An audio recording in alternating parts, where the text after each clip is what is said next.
دوستو آج کی اردو ڈکشنری میں آپ کے ساتھ 2 الفاظ شیئر کر رہی ہوں. ایک ہے خوشنودی اور دوسرا ہے خوشنما.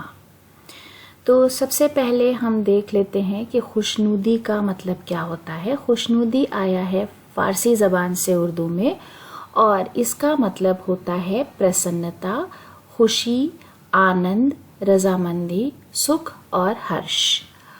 اردو میں تالیف قلب، خوشی، رضامندی، مسرت، اور انگریزی میں pleasure, satisfaction, favour, delight, joy اور ہیپینس سے ہم اس کو سمجھ سکتے ہیں.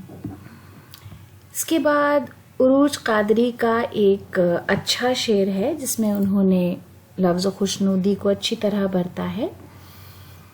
اس جانے جہاں کی خوشنودی مطلوب جنوں مقصود سفر، سوچو تو یہ منزل دور بھی ہے، سوچو تو یہ منزل دور نہیں.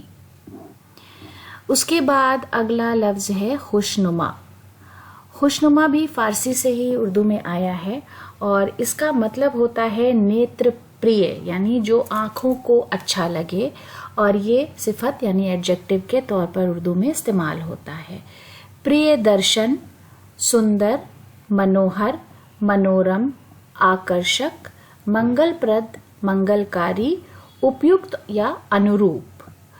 اردو میں ہم اچھا دکھائی دینے والا، خوبصورت، حسین، دلکش، مبارک، سعد، موزوں اور مناسب الفاظ سے اس کا مطلب سمجھ سکتے ہیں.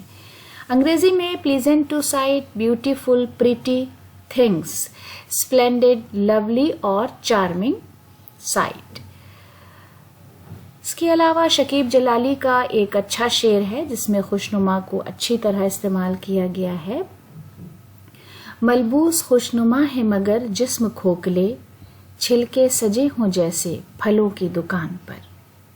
تو دوستو آج کے ویڈیو کے لیے یہ ہماری چھوٹی سی پیشکش تھی. ویڈیو دیکھنے کے لیے بہت بہت شکریہ.